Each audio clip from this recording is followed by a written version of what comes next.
Le Black Luxury, quand je le définis, c'est mon observation. Je rentre dans le luxe, dans l'univers du luxe, le 1er septembre 2005. Et c'est l'évolution c'est les premiers meetings. Il fallait être dans ces meetings-là. Disons que c'était un luxe, ce que j'appelle 1.0 blanc, disons-le. Un luxe WASP, voilà. Le luxe 1.0 était un luxe WASP qui parlait à un entre-soi.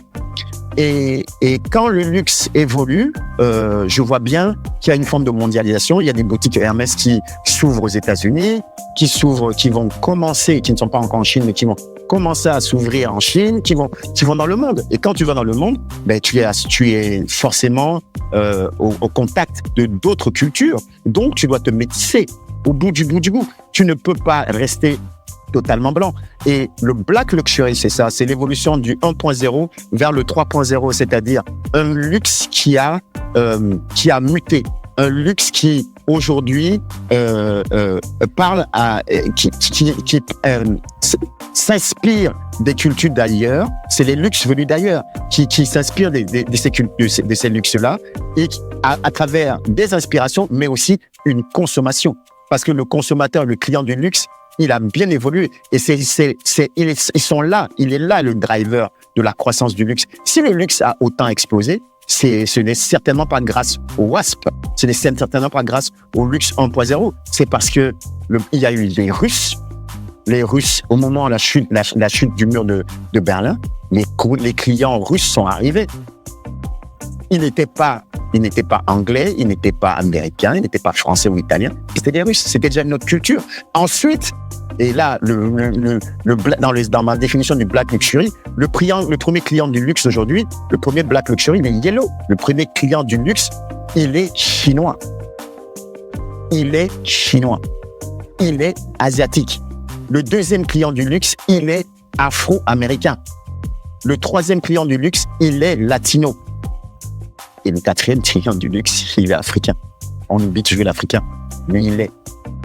Donc, le Black Luxury, c'est ce qu'on a appelé, et effectivement, on a fait une émission dédiée sur RFI, sur Radio France Internationale, qui était le Black Luxury, la nouvelle géographie du luxe. Bienvenue dans ce nouvel épisode du podcast Africa Fashion Tour. Je vous emmène avec moi à la rencontre de créateurs basés sur le continent africain. Je vous invite à voyager à Abidjan, Dakar ou Bamako pour découvrir les parcours de professionnels talentueux, responsables et ambitieux. Au fil des interviews, je me rends compte que chaque entrepreneur veut contribuer au rayonnement de la créativité africaine sur le continent et au-delà. Ce podcast est un moyen de sortir des clichés du boubou et du wax pour représenter un éventail de tissus, de savoir-faire et de créativité trop souvent sous-représentés. Je suis Ramata Diallo, je suis professeure de marketing dans des écoles de mode parisiennes et je suis également consultante spécialisée dans l'accompagnement de porteurs de projets qui veulent lancer leur marque de mode. En 2017, j'ai assisté à ma première Fashion Week en Afrique et depuis, je voyage régulièrement sur le continent pour aller à la rencontre de ceux et celles qui font la mode en Afrique. Le podcast est le moyen que j'ai trouvé pour partager au plus grand nombre une autre vision de la mode africaine. Aujourd'hui, je suis en compagnie de Thomas Mondo, le fondateur de l'agence de conseil en stratégie et création Belle Amie. Thomas est expert en stratégie de communication pour les marques de luxe. Il a une longue expérience dans le domaine des médias, tels que Forbes ou GQ Magazine, dans lesquels il partage son expertise et évoque notamment le concept de Black Luxury. Je l'ai invité pour qu'il puisse nous parler de son parcours et de l'évolution de la notion de luxe de manière globale et particulièrement en Afrique. Bonjour Thomas, comment vas-tu ? Bonjour Amata, je vais bien et toi ? Ça va très bien, je te remercie. Écoute, je suis ravie de pouvoir faire cette interview avec toi. Je sais que tu es assez rare en fait dans les médias, dans le côté tu vas être présent pour partager de l'expertise, mais pas forcément revenir sur ton parcours et revenir un petit peu sur toi, quelles sont les notions qui te parlent aujourd'hui en termes de luxe. Donc je suis ravie qu'on puisse avoir un moment pour échanger sur ces notions-là et parler d'Afrique aussi. Donc pour commencer, je vais te demander de te présenter. Wow. Je suis Thomas Mondo. Je suis issu du continent, du Cameroun précisément. Je travaille dans l'univers du luxe depuis 19 ans. Donc l'année prochaine, ça fera 20 ans. En effet, je n'ai pas toujours été très très présent dans les médias dans le sens où, moi, je pense, je fais et j'ai pas forcément le temps parce que il n'y a que 24 heures dans une journée pour être ultra présent. Mais merci pour l'invitation et je pense maintenant être de plus en plus présent parce qu'il le faut et parce que nous arrivons à un moment où quelque part des choses doivent être dites et il faut remettre l'église dans le village. Donc, pour parler de mon parcours, moi, ça fait donc 22 ans, je pense, que je suis dans la communication. Je n'ai pas commencé dans le luxe, j'ai commencé dans des agences de stratégie de stratégie et de création chez Ogilvy. J'ai travaillé sur des marques mainstream. Et ensuite, je suis rentré dans l'univers du luxe en 2005 chez Publicis, où j'ai travaillé pendant 12 ans chez Hermès, Boucheron, Audemars Piguet, Maserati, Tinpan, Perrier Jouet, Le Printemps, La Rinachette, pas mal de marques. Et associé à ça, à côté de ça, j'ai très vite commencé à faire du freelance aussi, parce que j'ai eu les opportunités et je voulais gagner plus d'argent. Il faut le reconnaître. Et j'ai eu la chance d'être aussi de travailler pour L'Oréal, pour travailler pour Dom Pérignon, de travailler pour Kering. C'est très important parce que Kering a été le budget qui a permis à Thomas Mondo de créer Belle Amie. Et je n'oublierai jamais la personne qui m'a donné ma chance, qui m'a fait passer ce step de juste freelance auto-entrepreneur à un jeune garçon qui crée une agence parce que le budget ne supportait plus l'auto-entrepreneur et qu'il fallait trouver une structure pour accueillir ce budget. Donc j'ai une vie dans la stratégie, la création avec Publicis et mon agence et mon différents parcours. J'ai une vie dans les médias. J'ai eu l'opportunité de rencontrer un jeune homme qui s'appelait Eric Boyan et qui s'appelle toujours Eric Boyan, qui est devenu comme mon némésis, mon alter ego intellectuel. Ça a été un coup de foudre. On s'est rencontrés en 2004. On a commencé à travailler en lançant un blog qui s'appelait le premier blog d'un planeur stratégique anonyme parce qu'on voulait parler de notre métier et qui est devenu par la suite Dark Planner, qui était un des blogs les plus influents en France et qui a duré 12 ans.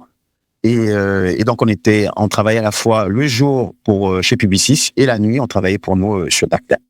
Donc, on a une vie fois 12 au carré, hein. Voilà, donc ça a été 12 ans de pur bonheur et on a toujours une vie parallèle ensemble.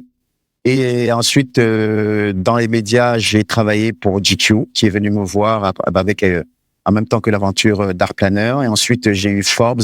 Ensuite, j'ai eu Europe 1 avec un monsieur qui s'appelle Marc-Olivier Fogel, qui m'a donné l'opportunité d'avoir une chronique tendance sur Europe 1 pendant une saison. Une sacrée expérience, une sacrée école, puisqu'il faut apprendre à poser sa voix, il faut apprendre pour les métiers que nous faisons.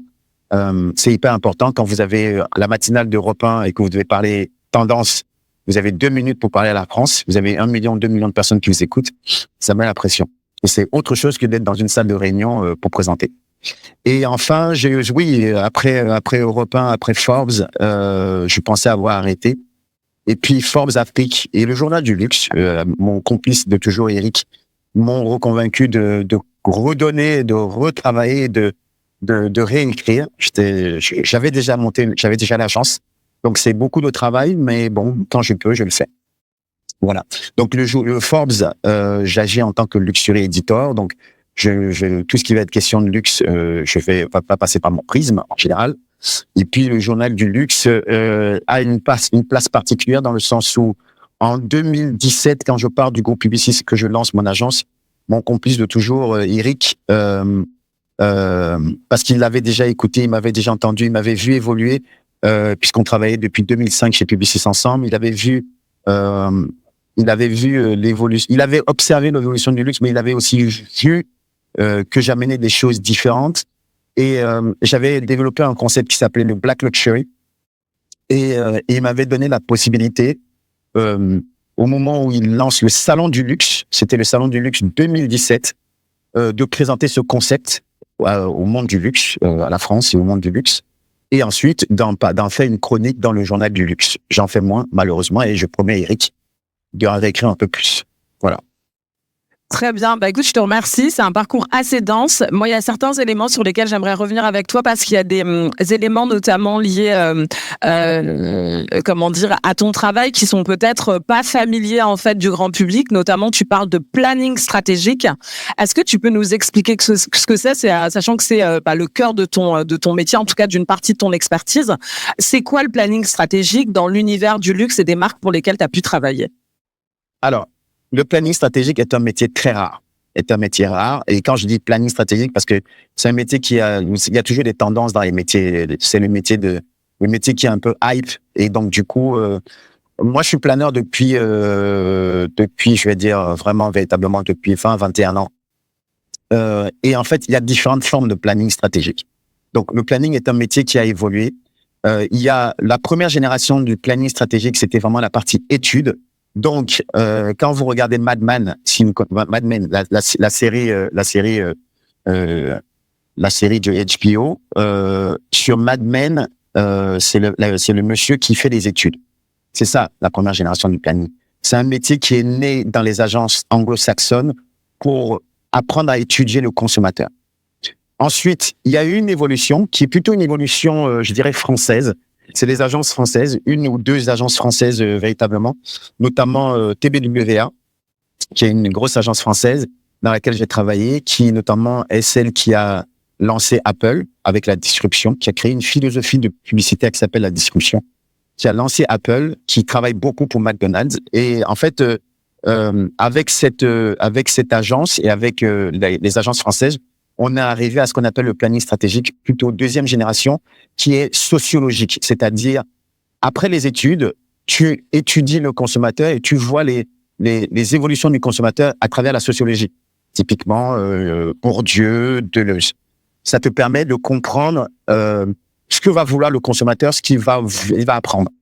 Et enfin, un planning qui est encore plus rare qu'on a pratiquement créé chez Publicis, et notamment chez Publicis et nous, avec Eric, qui a un planning qui dépasse juste le sociaux, qui arrive au planning créatif. Donc, qui va de la stratégie à la création. C'est-à-dire que, par exemple, moi, quand je travaille avec une marque, je vais travailler sur la partie même conception et même conception-rédaction. C'est-à-dire que je vais faire la stratégie et je vais faire une partie de la création. Donc, dans tout ce qui va être concept, idéation, idée, ça va en général venir de moi. Donc, c'est une évolution aussi du métier qui est passé d'un métier très statique, très étude, à pratiquement flirter ou en tout cas avoir les pieds dans la création. Et dans mes différentes agences, quand j'ai commencé le planning chez TBWA, c'était vraiment un planning étude et très sociologique. Alors, si on doit parler de boulot, typiquement, j'ai appris mon métier sur McDonald's avec en fait, on s'est rendu compte en 2004 qu'il y avait toujours une fréquentation forte, mais les budgets ne suivaient pas. Et après un bon planning social, on a compris que la faille de McDonald's à l'époque, on parle de l'époque de José Bové et du démontage des McDonald's, la faille est les mères, la maman, la femme. Et on comprend que les mamans, le mercredi, elles amènent les gamins, mais en fait, elles ne consomment pas parce qu'il n'y a pas d'offre pour les mères. Donc, à travers un long travail de planning stratégique, on a créé une offre pour les mères. Donc, les mamans sont restées plus longtemps. Elles avaient une bouteille d'eau, une salade. Donc, les enfants pouvaient rester encore plus, manger encore plus de frites et boire un peu plus de coca. Donc, ça apprend à connaître son métier, à voir l'importance de son métier. Et c'est là où j'ai pris conscience de ce qui était vraiment le planning. Et ensuite, en 2005, quand je rentre chez Publicis chez nous, on a créé une autre forme de planning qui était vraiment entre la stratégie et la création. Et c'est ce que je fais aujourd'hui avec mon agence Bellamy. Donc, avec Bellamy, en fait, le planning, ce qu'on fait, nous, c'est du brand building, c'est-à-dire qu'on construit des marques, c'est-à-dire que on va vraiment être des architectes. Donc, on prend une marque. Ramata Diallo veut lancer une marque de chaussures ou un podcast célèbre. et ben, elle va venir me voir, elle va me dire qu'est-ce que je dois faire. Donc, je vais faire le naming, je vais trouver le nom de ce podcast, je vais trouver sa philosophie, je vais lui trouver une identité de marque, je vais lui faire le logo, je vais lui faire la charte, je vais lui trouver la couleur. Une fois que j'aurai fait ça, je vais créer tout ce qui va être les attitudes, la tonalité de la communication. Et ensuite, une fois que j'aurai fait tout ça, on va rentrer dans l'exécution. L'exécution, c'est-à-dire faire la campagne de pub, faire la campagne de contenu pour Instagram, pour les réseaux sociaux. Ensuite, une fois qu'on aura fait ça, on va faire les visuels pour le site. S'ils doivent être différents, si le site doit être difficile, par exemple, c'est un site e-commerce, il doit être différent du site image. Et ensuite, une fois qu'on aura fait tout ça, on rentre dans la partie activation. Donc, on va faire le dossier de presse, on va faire les communiqués de presse. Nous ne sommes pas une agence de relations presse, mais malgré tout, on fait les dossiers de presse sur la partie contenu. On va trouver les concepts événementiels de lancement. Et voilà. Et on va même jusqu'à accompagner les marques sur le média, c'est-à-dire les bons médias, les médias affines avec lesquels travailler. Nous ne faisons pas l'achat d'espace, c'est-à-dire qu'on ne va pas acheter pour les médias, mais on les accompagne. C'est dans l'offre de l'agence. Donc, quand on parle de 360, très souvent, les agences disent 360, c'est un peu galvaudé. Nous, on fait vraiment ça, c'est-à-dire on est vraiment infusé avec les maisons, les marques avec lesquelles nous travaillons. C'est pour ça que avec Belle Amie, on est très souvent des complices des marques. Et c'est pour ça que je n'ai pas beaucoup de temps parce que un sujet, comme tu le vois, c'est assez dense et il faut bien le faire. Ok, très bien. Merci d'avoir pris le temps de nous poser ces différents concepts liés à ton métier. Alors, tu parles de brand building, c'est-à-dire construire une marque de A à Z, à 360, en évoquant bien toutes les étapes. Les marques que tu as citées avec lesquelles tu as travaillé, a priori, c'est des marques qui existent déjà. Du coup, c'est pour des lancements de nouveaux produits ou est-ce que c'est pour relancer une marque, par exemple une vieille endormie parce que les noms que tu as cités, a priori, c'est des marques qui existent déjà, donc c'est pas de la construction d'un nouveau concept en fait. Ça dépend. En fait, il y a des clients, qui très souvent, les grandes maisons vont venir te voir pour des choses spécifiques. Elles vont venir te voir sur des sujets spécifiques. Voilà, par exemple, on veut se réinventer. On arrive à un moment dans l'évolution de la marque où la marque a besoin de se tourner. Typiquement, par exemple, chez Publicis, on avait gagné le Club Med. Le Club Med avait besoin de premiumiser. Ne voulait plus. D'ailleurs, c'est vrai, Michel Blanc est parti cette semaine, donc reste une fils.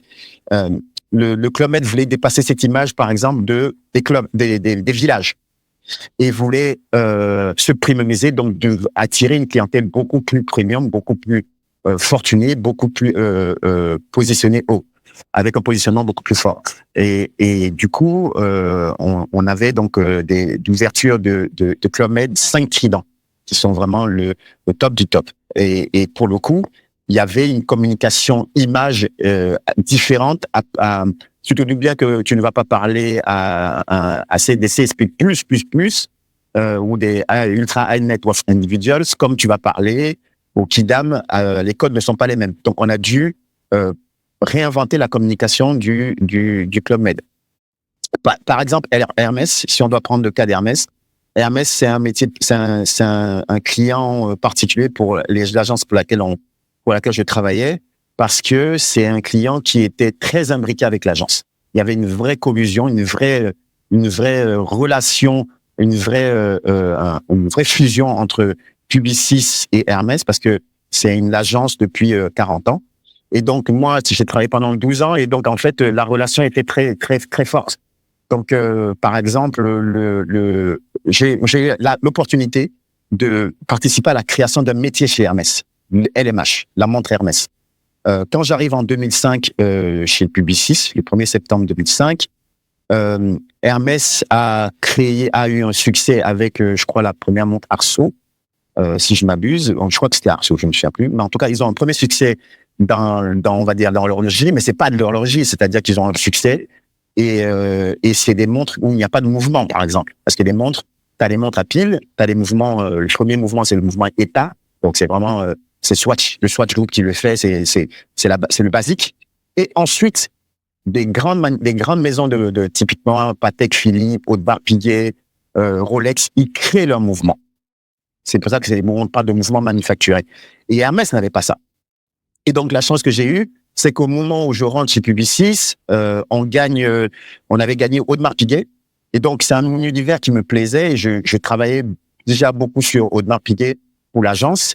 Et donc, Hermès étant très proche de Publicis, on m'a mis là. Et donc, j'ai eu la chance de travailler avec un monsieur pour qui j'ai une admiration sans borne, qui s'appelle monsieur Guillaume de Seine, qui est membre de la famille et qui m'a donné pas les clés du camion ou de la maison, mais qui m'a dit, vous savez, et allons-y. Et donc j'arrivais, c'était vraiment mes premiers gros sujets. J'avais Hermès Parfum, beaucoup. La mode, pas du tout, parce que la mode, c'était encore pas spécifique. Hermès Parfum et LMH, la montre Hermès. Et la montre Hermès, on a véritablement créé ce métier, dans le sens où Hermès n'avait pas les codes horlogiques, donc il a fallu les créer. Moi, et connaissant assez bien cet univers avec Audemars Piguet, j'ai eu l'opportunité de les accompagner sur les codes des campagnes. Quand il a fallu, par exemple, aller choisir les manufactures, aller en Suisse, il fallait sourcer les petites manufactures dont la philosophie allait être affine avec la maison Hermès. J'ai aussi eu l'opportunité à ce moment-là de travailler avec celles qui ont fait l'image d'Hermès pendant 38-40 ans, qui sont Françoise Aron et Pacha Ben Simon, qui sont des maîtresses de l'image de luxe, en tout cas sur Hermès.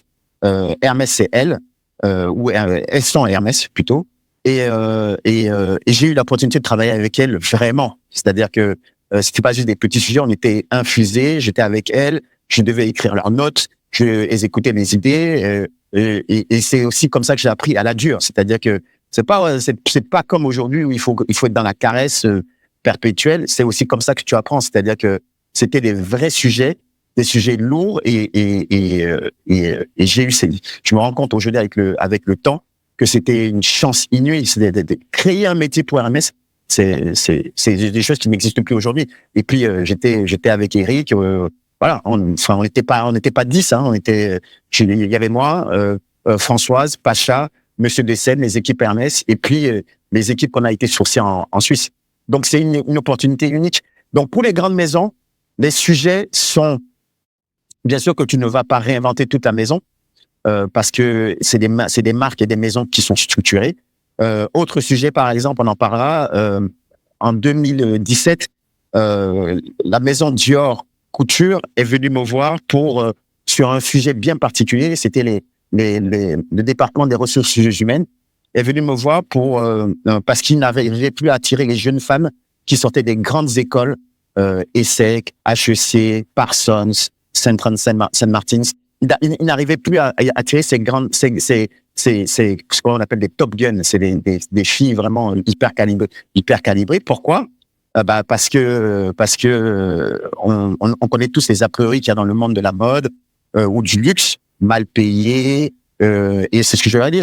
C'est sûr que si elles sortent des écoles à 20, 22, 23 ou 24 ans avec des masters et qu'elles sont super calibrées, on savait très bien que si elles avaient le malheur, par exemple, de faire un bébé, de tomber enceinte, elles atteignaient très vite des plafonds de verre. Et évidemment, elles préféraient plutôt aller faire des carrières chez Google, chez Instagram, dans des entreprises qui leur permettaient véritablement de vivre à la fois leur vie de femme et d'avoir une carrière épanouie. Et il a fallu trouver une solution, et je suis revenu avec un programme qui s'appelle aujourd'hui Women at Dior, et j'ai conçu le programme. Donc c'était un programme de brand purpose. Et ce qui était intéressant, c'est que c'est un programme qui a permis et qui permet, puisque le programme continue maintenant. J'ai créé le programme en 2018. L'interrogation était en début 2018, et on a sorti le programme en 2018. Et il a fallu faire le nom, la philosophie, le programme. Et donc c'est un programme qui nous permettait, une fois par trimestre, on a commencé avec 5-6 pays. Aujourd'hui, je crois qu'il y en a un 50, qui permettait aux jeunes femmes de ces grandes écoles de découvrir les différents métiers de Dior, de la maison Dior, dans les pays. Par exemple, vous étiez à Séoul, alors les filles, on ouvrait les boutiques de 9h à 21h, où elles allaient découvrir le métier de maître parfumeur, le métier de chausseur, le métier de la couture, pour leur permettre de redécouvrir véritablement ce qu'était le luxe, en fait. Le luxe chez Dior. Et en fait, au bout d'une année, puisque c'était une fois par trimestre, au bout d'une année, ces filles étaient amenées à Paris, au 22 avenue Montaigne. Enfin, elles allaient découvrir le 30 avenue Montaigne, donc la maison historique Dior. Et ensuite, pendant 3 jours, elles avaient des masterclass, des séminaires avec Maria Grazia-Chiuri, Sylvie Toledano, le board de Dior, et elles découvraient la maison de l'intérieur. Et ça a permis véritablement à Dior de revenir dans le cœur de ces femmes. Et c'est un programme dont je suis fier. Je pense qu'il me suivra dans le sens où, voilà, c'est un vrai programme. Et là, on n'est pas juste dans une campagne de pub. On est vraiment dans une construction d'un pilier important dans une marque comme la Maison Dior, qui est le purpose, le but. Quel est le sens de la Maison Dior à ce moment-là? Le sens de la Maison Dior, c'est vraiment de créer ce lien avec les femmes, en fait, avec les jeunes femmes. Donc, en effet, les grandes maisons, quand on a de la chance, on arrive à faire ce genre de choses, comme j'ai eu l'opportunité de le faire avec Hermès, avec Dior, etc. Mais en général, les grandes marques viennent voir les agences avec des besoins assez spécifiques. Fais-moi ma campagne de pub, fais-moi une campagne événementielle, etc., etc. Le brand building tel que je l'ai défini, tel qu'on le fait, on le fait pour des marques un peu plus confidentielles. C'est des projets en lancement, ou alors c'est vraiment comme tu le disais, des belles endormies. En ce moment, je travaille sur la rénovation d'une très très belle maison de joaillerie, et on en parlera quand j'aurai le droit d'en parler. Merci pour tout ce que tu nous partages. Ça permet de vraiment comprendre à quel niveau tu interviens. Je pense que, et c'est bien les exemples que tu nous as donnés, il y a un exemple qui est très centré sur le lancement d'un produit pour Hermès, un autre qui est plutôt sur entreprise à mission un petit peu, où on va aller chercher, et toujours dans une logique de comment on va cibler au mieux soit un consommateur, soit finalement par rapport au cas de Dior, c'est plutôt en termes de, voilà une cause, et puis on est vraiment plutôt sur comment on perçoit l'entreprise et comment on développe la marque employeur Dior, en fait. On est vraiment là-dessus. Quelque part, oui. Alors aujourd'hui, la maison Dior, et c'était intéressant parce que c'était pas la communication qui est venue me voir, c'est les RH. Et je dois rendre hommage à la personne Karine Raquin, qui maintenant, je crois, est en Chine, qui était venu nous voir pour ce sujet-là, et qui travaille avec Emmanuel Favre, qui est la patronne monde des RH de Dior. C'est vraiment les RH avant la communication. Bien sûr, la communication a repris le contrôle après. Bon, ça, c'est la difficulté de notre métier. Quand les départements de l'image arrivent, c'est toujours un peu conflictuel, mais ça s'est super bien passé. Et pour en revenir à Hermès, c'est pas juste un lancement de produit. C'est ça qui est intéressant. C'est la création d'un métier. Chez Hermès, il y avait le métier, évidemment, historique du cellier. Il y avait le métier du parfum. C'est la création d'un département à Mata. C'est un métier qu'on a créé, LMH, la montre Hermès. Il n'y avait pas ce métier avant. Ils ont eu un succès, et il a fallu construire autour du succès le métier d'Hermès manufacturé. Très bien, merci de faire ces précisions-là pour qu'on se rende compte à quel point en fait ton travail avec ton agence, ou en tout cas ton métier, c'est, comme tu le disais, t'es complètement intégré aux équipes, et même si c'est on peut considérer que t'es une agence à part, quand tu prends en charge ces projets, tu fais carrément partie de l'équipe et tu travailles au plus près des décideurs. Donc aujourd'hui, on a une vision plus claire en fait de ton métier et de ton expertise. Toi, tu as eu l'opportunité de voir comment a évolué cette notion de luxe, puisqu'aujourd'hui, effectivement, parmi les noms que tu cites, tu parles d'Hermès, tu parles de Dior, ce sont des maisons que tu connais bien de l'intérieur. Est-ce que tu peux nous parler aujourd'hui, toi, assez brièvement de c'est quoi ta définition du luxe et comment est-ce que c'est en train d'évoluer en fait? Wow. Ma définition du luxe est elle est assez large. C'est-à-dire que alors, c'est une bonne question. C'est une très bonne question, parce que très souvent, quand on parle de luxe, et je l'ai encore vu même dans le webinaire auquel vous avez participé, auquel tu as participé avec le Live Intelligence, très souvent les gens confondent luxe et mode. Je le redis. Le luxe, c'est la matière méta. Dans le luxe, tu as la mode, l'alcool, les voitures, l'hôtellerie, enfin, c'est tout le panel. La mode est sans doute la face immergée du luxe, c'est-à-dire que c'est la plus visible parce qu'il y a des fashion week, etc., etc. Mais la beauté est sans doute le métier qui est le plus visible au quotidien, le plus compréhensible au quotidien par le consommateur. Parce que tout le monde n'a pas la capacité d'acheter une Richard Mille à 1 million ou une Royal Oak à 200 000. Mais par contre, tout le monde peut s'acheter son dernier petit parfum Dior, etc. Donc, en général, on rentre dans le luxe par la beauté et puis après, on s'élève et ce qu'on appelle la stratification sociale. C'est-à-dire que plus on va gagner en aisance financière et plus on va consommer, on va consommer différemment. Donc, le luxe en général, pour moi, c'est vraiment, si je devais le définir, c'est une expérience, c'est des services, c'est plein de choses. C'est aussi des produits d'exception. C'est une volonté de dépassement de soi. Le luxe en soi c'est une définition polymorphe parce que ton luxe à toi n'est pas forcément mon luxe à moi, tu vois.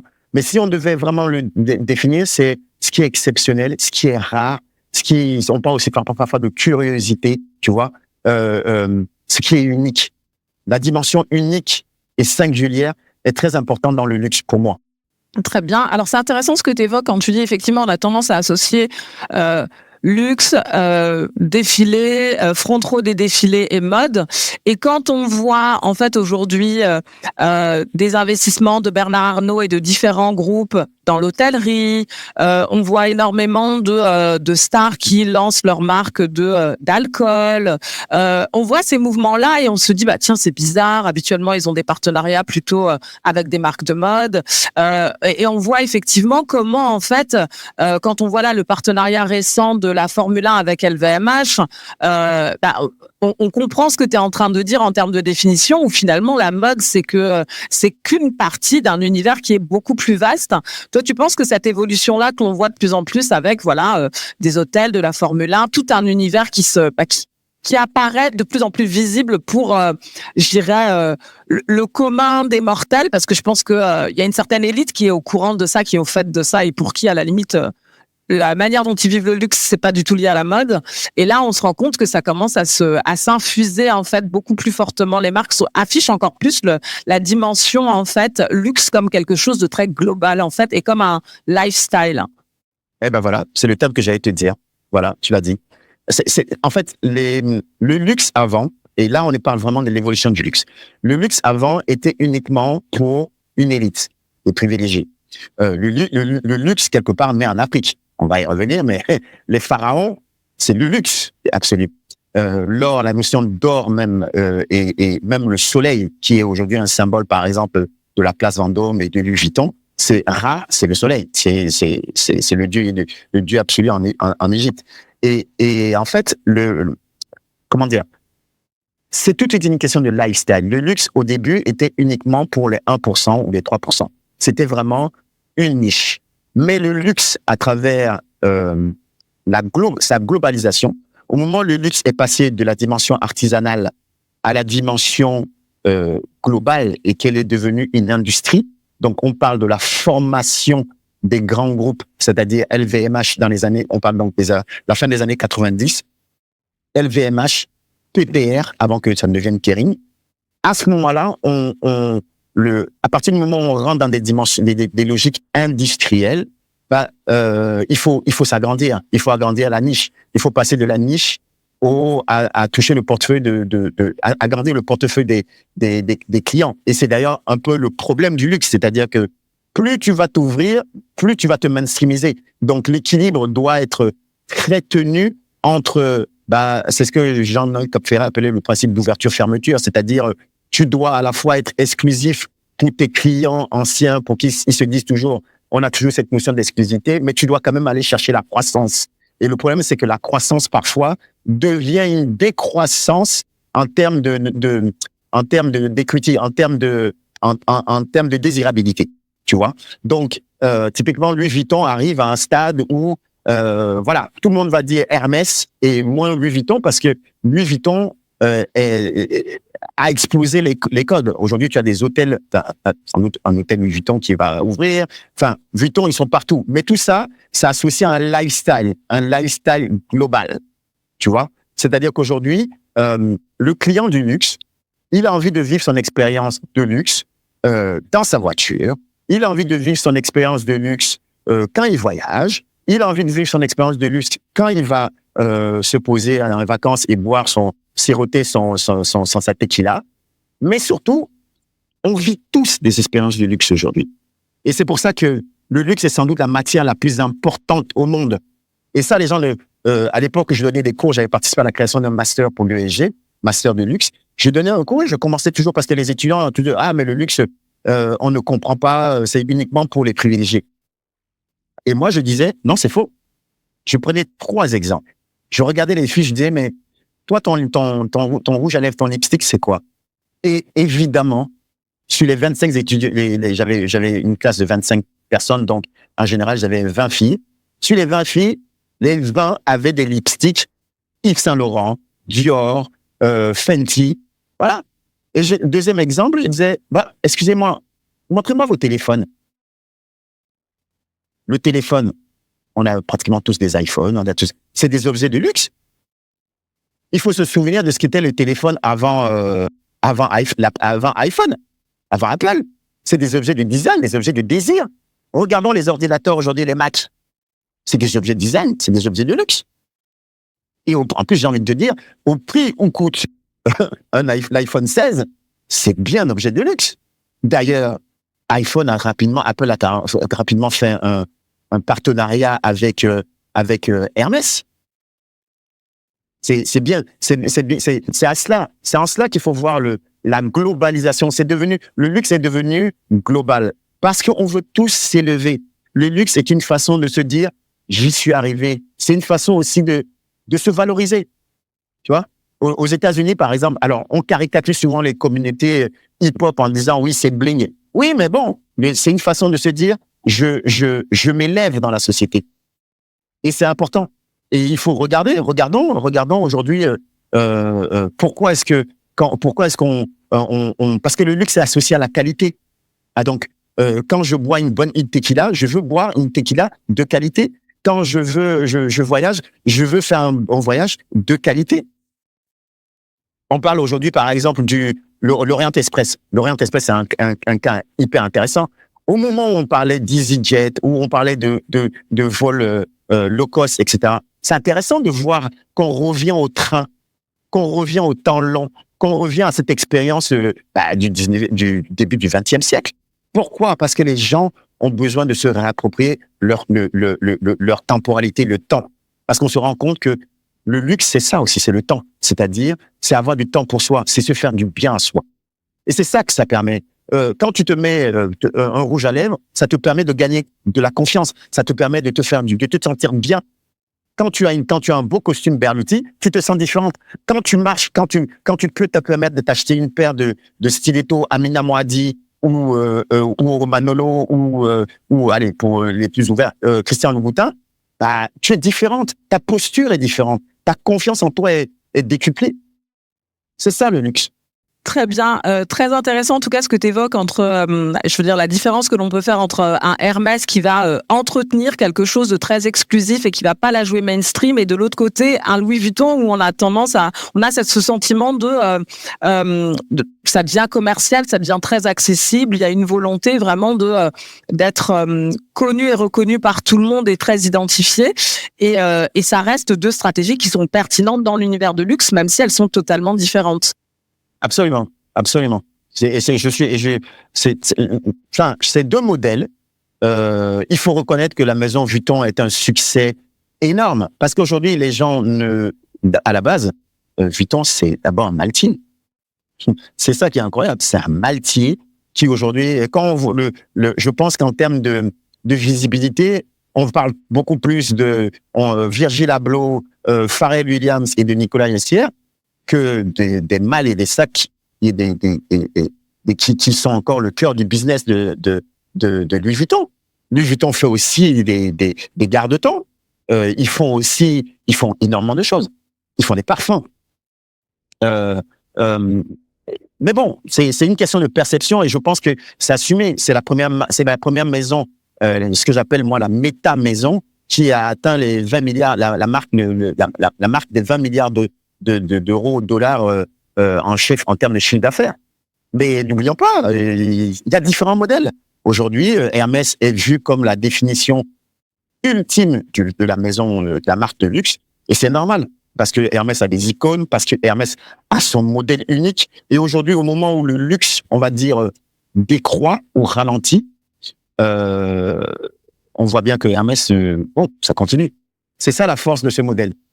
Ça me donne une bonne transition. Tu parles du fait que le luxe décroît et je voudrais qu'on fasse un passage vers l'Afrique. Tu évoquais tout à l'heure le fait que l'Afrique à l'origine, enfin le luxe à l'origine c'est africain et tu as notamment développé ce concept de Black Luxury. Est-ce que tu peux du coup nous parler de cette notion de luxe mais vraiment avec une perspective africaine? Alors, déjà pour la définition du Black Luxury, je l'ai donné et je la redonne. Le Black Luxury, quand je le définis, c'est mon observation. Je rentre dans le luxe, dans l'univers du luxe, le 1er septembre 2005. Et c'est l'évolution c'est les premiers meetings. Il fallait être dans ces meetings-là. Disons que c'était un luxe, ce que j'appelle 1.0, blanc, disons-le. Un luxe WASP. Voilà. Le luxe 1.0 est un luxe WASP qui parlait à un entre-soi. Et quand le luxe évolue, je vois bien qu'il y a une forme de mondialisation. Il y a des boutiques Hermès qui s'ouvrent aux États-Unis, qui vont commencer, qui ne sont pas encore en Chine, mais qui vont commencer à s'ouvrir en Chine, qui vont dans le monde. Et quand tu vas dans le monde, tu es forcément au contact de d'autres cultures. Donc, tu dois te métisser au bout du bout. Tu ne peux pas rester totalement blanc. Et le Black Luxury, c'est ça, c'est l'évolution du 1.0 vers le 3.0, c'est-à-dire un luxe qui a muté, un luxe qui aujourd'hui s'inspire des cultures d'ailleurs. C'est les luxes venus d'ailleurs qui s'inspirent de ces luxes-là et à travers des inspirations, mais aussi une consommation. Parce que le consommateur, le client du luxe, il a bien évolué et ils sont là. Il est là le driver de la croissance du luxe. Si le luxe a autant explosé, ce n'est certainement pas grâce au WASP. Ce n'est certainement pas grâce au luxe 1.0. C'est parce que il y a eu les Russes, au moment de la chute du mur de Berlin, les clients russes sont arrivés. Ils n'étaient pas anglais, ils n'étaient pas américains, ils n'étaient pas français ou italiens. C'était des Russes. C'était déjà une autre culture. Ensuite, et là, dans ma définition du Black Luxury, le premier client du luxe aujourd'hui, le premier Black Luxury, il est Yellow. Le premier client du luxe, il est chinois. Il est asiatique. Le deuxième client du luxe, il est afro-américain. Le troisième client du luxe, il est latino.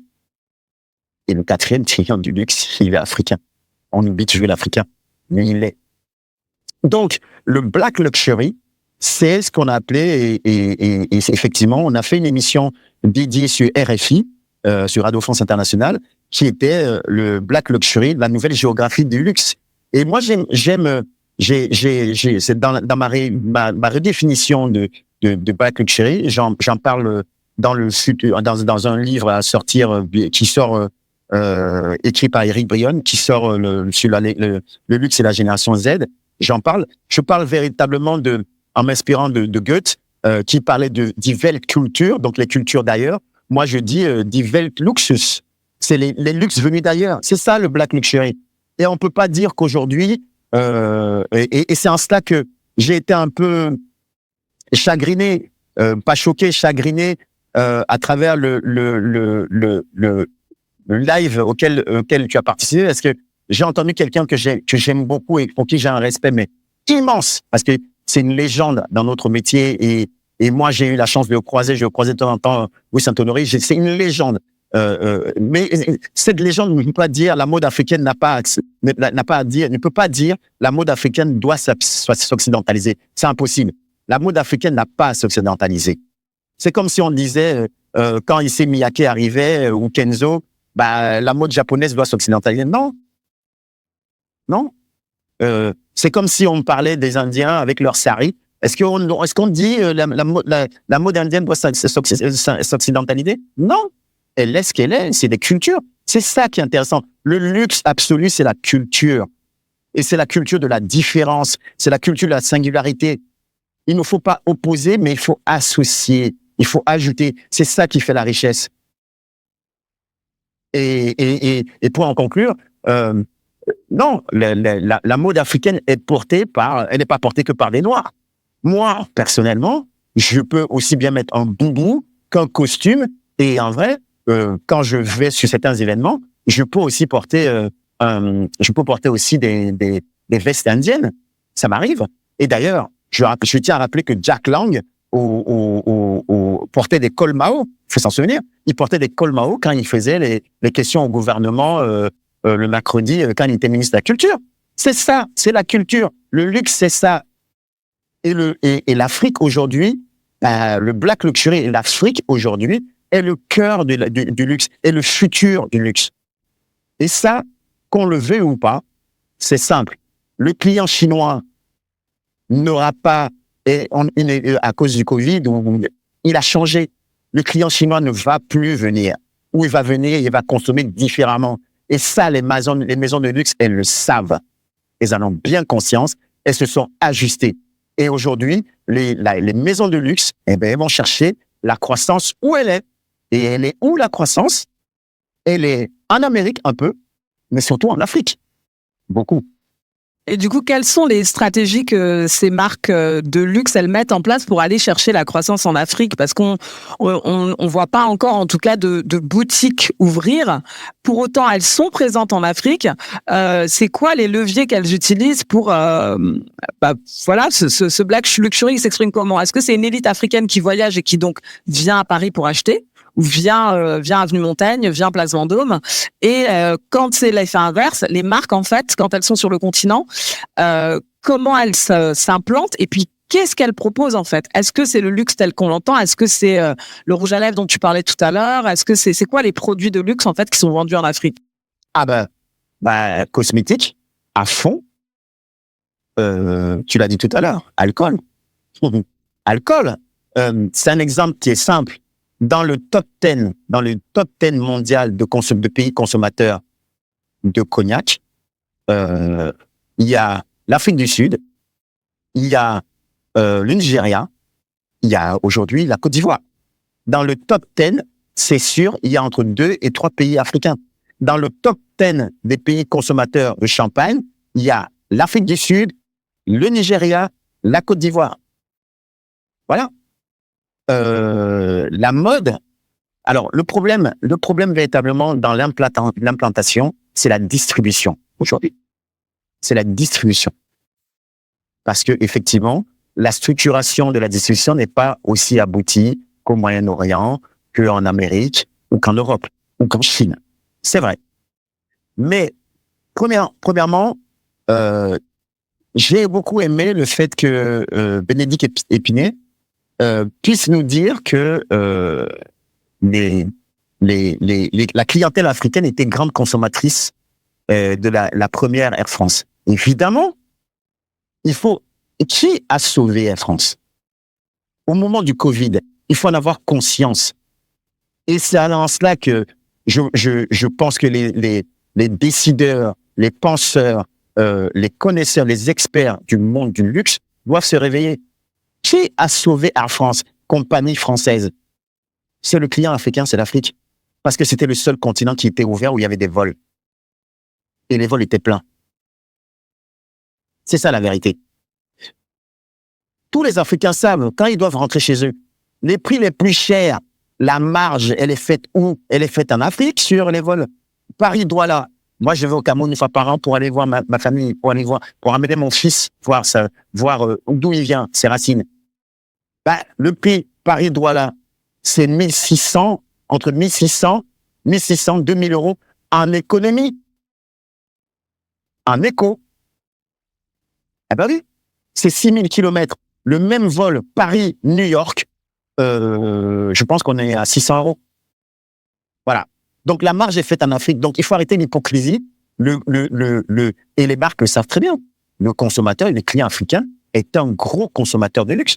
Il suffit de regarder dans les duty-free, dans les aéroports, qui achète les alcools, qui achète les cosmétiques.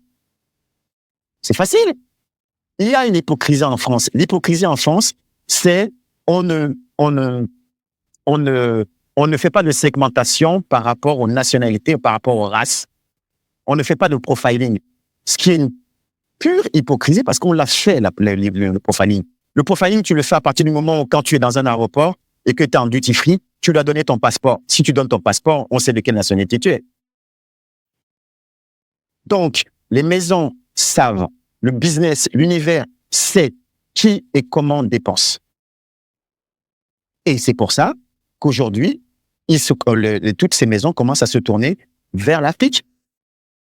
Elles le savent. Elles voient. Quand la maison Dior va faire un défilé Métier des Arts au Maroc, c'est à dessein. Parce qu'on sait très bien que l'industrie du tourisme, tout le monde, on voit les hôtels, on voit le Peninsula, on voit les grands hôtels à Marrakech, on voit le Royal Mansour. J'ai eu l'opportunité de travailler pour le lancement du Royal Mansour à Marrakech et pour l'hôtel du Roi. C'est une pure expérience de luxe. Les clients, la clientèle, elle est là. La Coupe d'Afrique des Nations qui a eu lieu à Abidjan c'était en 2024, c'est ça? C'était l'année dernière, non?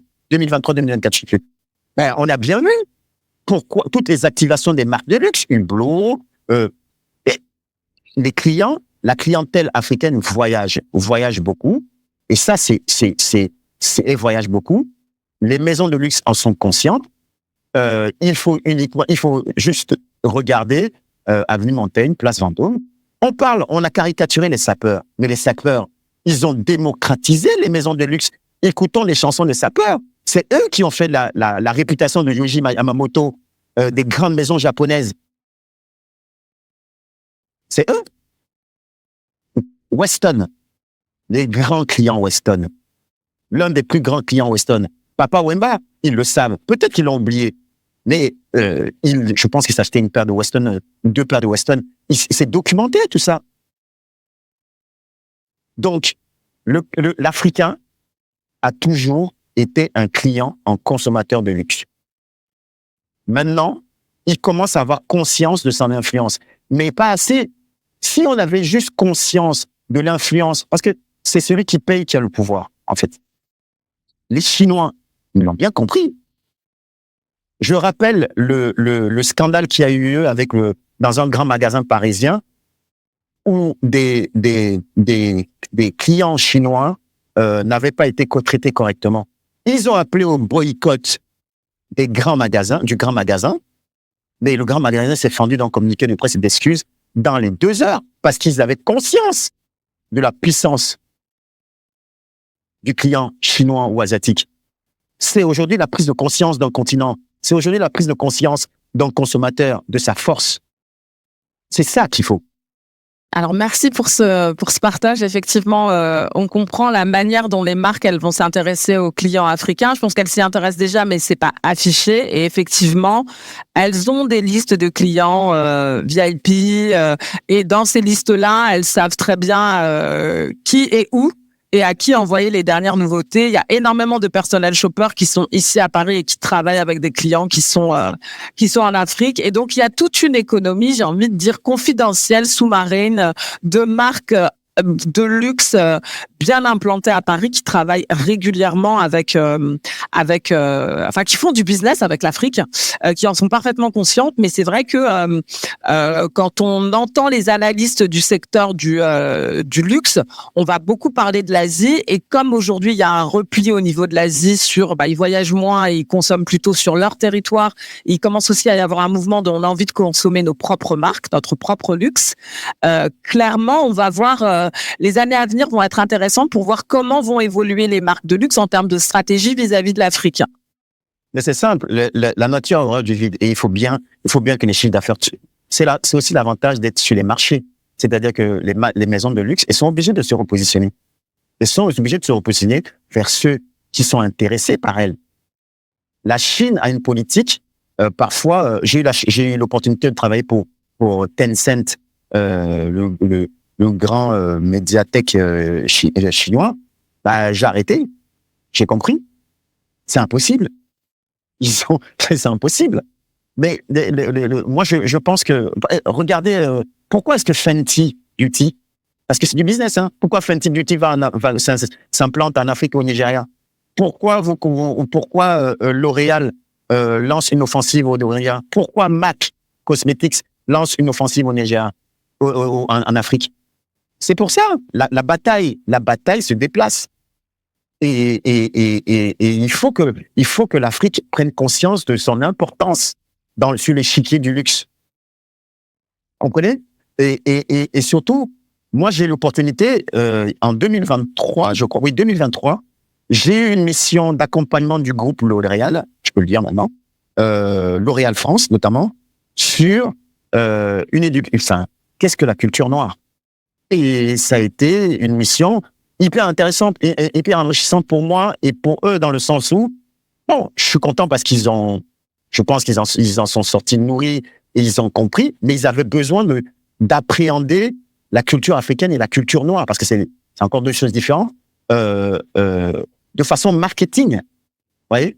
Parce qu'il y a des a priori, il y a des choses quand vous ne connaissez pas une culture, et je les ai accompagnés. Et moi, c'était intéressant aussi parce que pour moi, ça me semble évident. Donc, ça me semblait bizarre d'avoir expliqué quelque chose qui est évident.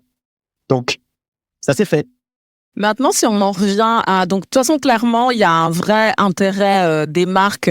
Maintenant, c'est pas affiché, on le voit pas dans les médias, mais si à un moment donné, elles te sollicitent, toi, pour avoir ton expertise sur la question de la culture noire, c'est clairement que c'est un sujet qui les intéresse. Parfois, elles ne savent pas comment l'aborder, et c'est bien qu'elles finalement fassent appel à des consultants experts pour pouvoir savoir comment aborder le consommateur et comment savoir conquérir ce marché. Maintenant, si on s'intéresse aux marques africaines, en fait, si on s'intéresse aux créateurs africains, est-ce qu'il y a une opportunité pour eux en fait à se développer, pour que finalement tout ce potentiel ne soit pas que une opportunité pour les grandes marques de luxe installées, mais qu'il y ait aussi finalement des créateurs, des entreprises de luxe africaines qui puissent bénéficier de ce potentiel?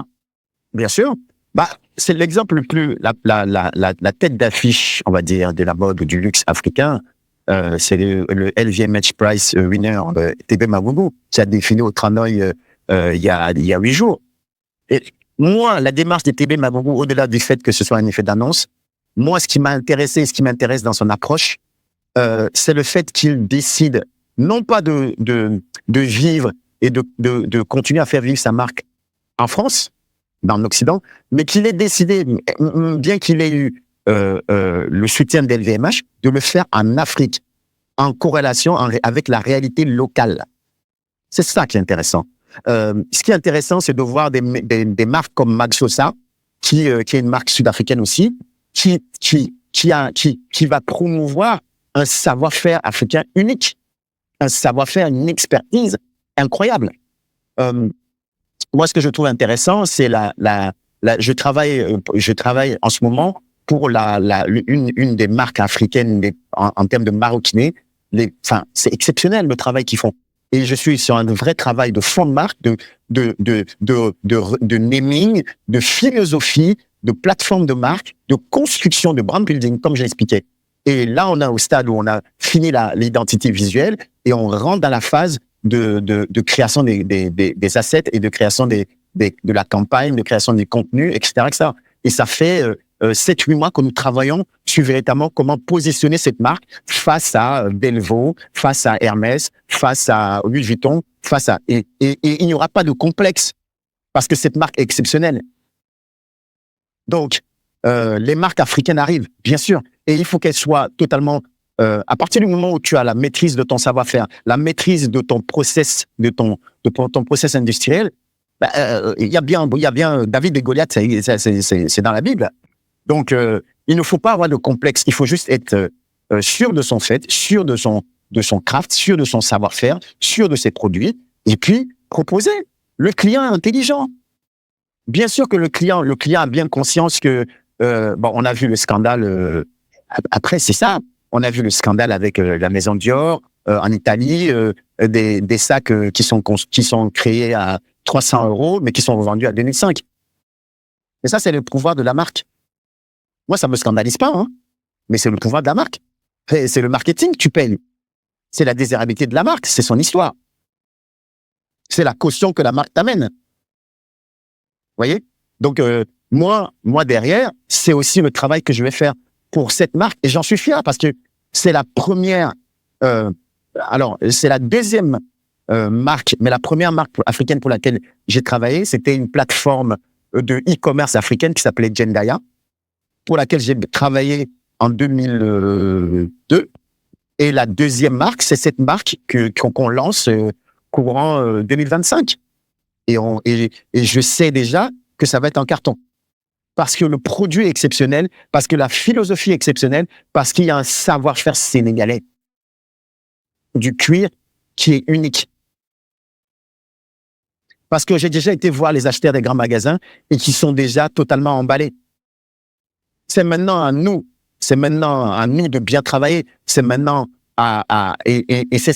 l'enjeu, il est là. Je ne suis pas inquiet sur la communication. Je vais travailler cette communication comme je l'ai fait pour Louis Vuitton, comme je l'ai fait pour Dior ou comme je l'ai fait pour Hermès, des maisons pour lesquelles j'ai travaillé. Je ne suis pas inquiet. Maintenant, je sais il va y avoir des problématiques parce que il y a des problématiques de livraison, il y a peut-être des problématiques techniques. Mais sur la qualité du produit, je suis pas inquiet. Donc, en effet, il est temps que les créateurs, les designers, et justement, je voulais transcender l'univers de la mode africaine. Hein. Je parle des créateurs du luxe africain. Il y a un luxe africain qui existe. Il y a un savoir-faire artisanal. Il y a des talents. Maintenant, il faut se structurer. Pour l'instant, il n'y a pas de structuration étatique, malheureusement. Il y a des milliardaires africains. Il y a un monsieur d'un côté. Je pense que il pourrait créer un fonds pour aider le luxe africain. C'est vital. C'est même du soft power. C'est une forme de rayonnement. On voit aujourd'hui le luxe. La France rayonne aujourd'hui. Ce n'est pas forcément par sa politique. On le voit, mais c'est plutôt par le luxe que la France rayonne. C'est ça. Et on peut pas dire que le continent africain, la culture française rayonne par le luxe. On ne peut pas dire qu'il n'y a pas de culture en Afrique. Bien sûr, on a moult fois parlé d'appropriation culturelle, ces techniques-là, ils ont été piquées en Afrique. Mais c'est aux Africains de prendre conscience maintenant de leur potentiel et de se structurer et de travailler. Le problème, c'est que il ne suffit pas de mettre un atelier et de commencer à faire un peu de couture, d'être un tailleur pour se dire je suis couturier ou je fais de la couture, de la haute couture. C'est aussi ça. Il faut rester humble. Il faut travailler. Regardez Iman ici. Iman, il était danseur. C'est un parcours exceptionnel. Et aujourd'hui, il est au calendrier de la haute couture. Mais c'est pas évident. Et c'est en cela que c'est un génie. Et c'est en cela qu'on doit aider nos têtes d'affiche. Moi, je crois dans mon continent, je crois dans notre continent, je crois dans les talents. Mais il faut aussi que les talents croient en eux et surtout qu'ils se prennent au sérieux. Parce que l'univers du luxe, ce n'est pas un jeu, c'est un business. Donc, soit vous prenez le train en marche, si vous prenez au sérieux et vous faites attention, le retard, parce on dit souvent les Africains sont en retard, etc. Il y a un ensemble de choses, il y a une rigueur à avoir. Le luxe, c'est l'éloge de la rigueur, c'est l'éloge du travail. Pourquoi toutes ces maisons parlent de crafted depuis 1800? Ce qu'on vous vend, ce qu'on nous présente, c'est un travail, c'est un savoir-faire, c'est une abnégation. Et c'est en cela que les créateurs, les créatifs africains, afro, doivent s'atteler, amener des propositions différentes et qu'ils travaillent. Très bien. Toi, dans ce que tu dis là, je vais te demander une réponse courte parce que je sais que le temps nous est compté. Toi, ce que tu évoques, c'est vraiment, c'est pas une question de savoir-faire, c'est plus effectivement comment on arrive sur la scène globale en fait. Et toi, aujourd'hui, tu fais ce travail d'accompagnement avec une marque, c'est ce que tu évoques. Tu as une maîtrise du secteur du luxe qui fait que finalement, tu peux donner les codes qui vont faire que la marque, elle va pouvoir en fait réussir un lancement à l'international. Et je pense que c'est là-dessus qu'il y a finalement un travail à faire. C'est pas tellement changer le produit, la collection ou autre, ou réadapter ou occidentaliser. C'est plutôt de se dire comment on sert le produit de manière à ce que les acheteurs des grands magasins ils puissent le digérer. Absolument. Tu vois, par exemple, quand tu parles d'accompagnant, oui, moi, je suis sans doute un pont nord-sud, mais ça tient aussi à mon histoire.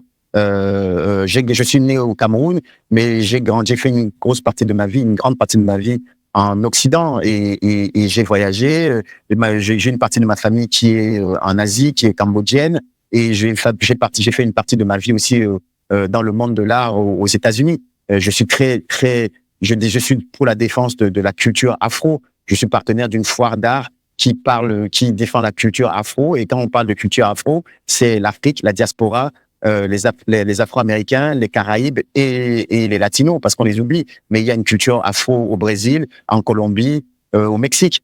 Donc, pour moi, le monde est cette forme d'universalisme que je défends. Et je pense que oui, moi aujourd'hui, j'accompagne en effet dans la construction. C'est pour ça que je parle de brand building dans la construction. Et par exemple, cette marque-là, oui, je l'ai introduite dans un grand magasin parisien, boulevard Haussmann, tu vois. Et je pense qu'aujourd'hui, comme tu le dis, ce n'est pas de changer le produit. Les adaptations sont toujours possibles, hein, parce que effectivement, il faut s'adapter aux clients. Mais c'est surtout amener une autre forme de culture. Le luxe est une culture. Quand Chanel va faire Paris-Dakar, c'est un échange culturel entre Paris et Dakar. Et c'est d'ailleurs pour ça que c'est le 19M. C'est Paris-Dakar et Dakar-Paris. C'est une conversation culturelle. Et c'est ce que nous devons faire. Très bien. Écoute, je crois que ce sera le mot de la fin, cette notion de conversation culturelle. Et je trouve qu'effectivement, l'exemple de Chanel où aujourd'hui, cette conversation culturelle, elle existe avec un 19M à Dakar et un 19M à Paris. C'est vraiment ça qu'on attend, c'est-à-dire dans la manière dont les marques venues d'ailleurs, elles vont s'investir sur le continent africain. Il y a une idée, pas de je prends et je m'en vais, mais c'est plutôt je m'installe et je commence une conversation, un dialogue, de manière à ce qu'il y ait des échanges de qualité. Et du coup, c'est ce qu'on a pu apprécier notamment par rapport à effectivement le 19M de Chanel. Et on espère que ce sera un exemple en fait pour d'autres marques en fait. Oui, c'est le bon exemple. Et je pense que on va le voir, on va voir arriver des choses. On va voir un L'Oréal s'implanter de plus en plus, et on va voir. Ça va changer. Ça va évoluer, et ça va évoluer assez vite même, je pense. C'est qu'aujourd'hui, il faut juste maintenant trouver les bons ponts. Il faut juste trouver les bons ponts, les bonnes personnes. C'est ça, en fait. C'est les talents qui manquent maintenant. Je pense qu'ils existent maintenant. C'est de savoir où sont les opportunités et d'avoir le réseau. Il y a aussi ce sujet-là de se faire connaître auprès des bonnes personnes quand on a effectivement la compétence. Et puis ce pont-là, effectivement, il est des L'Oréal qui vont aller en Afrique, et puis des marques de cosmétiques black-owned avec une culture afro qui vont aussi pouvoir se développer par le biais de L'Oréal ou est-ce qu'il va y avoir demain des L'Oréal africains, des Zara africains ou des LVMH africains? Fenty Beauty est le bon exemple. Rihanna, elle a véritablement explosé les codes du secteur. Moi, je viens d'une époque, et c'est en cela que je dis toujours que les gens n'imaginent pas la chance. Je viens d'une époque où dans des présentations, dans les années 2000, 2005, 2010, on me disait, Thomas, les Noirs, on n'en veut pas dans les campagnes. C'est ça la vérité. Maintenant, voilà, c'était l'époque, et aujourd'hui, je suis fier de voir que il y a une forme d'inclusivité et d'inclusion, et qui est à la fois dans les formes, dans les formats, dans les couleurs. C'est ça le monde. La vérité, c'est qu'il faut juste regarder le monde tel qu'il est. Jusqu'ici, on ne le regardait pas tel qu'il était. Le luxe ne regardait pas, il faisait semblant.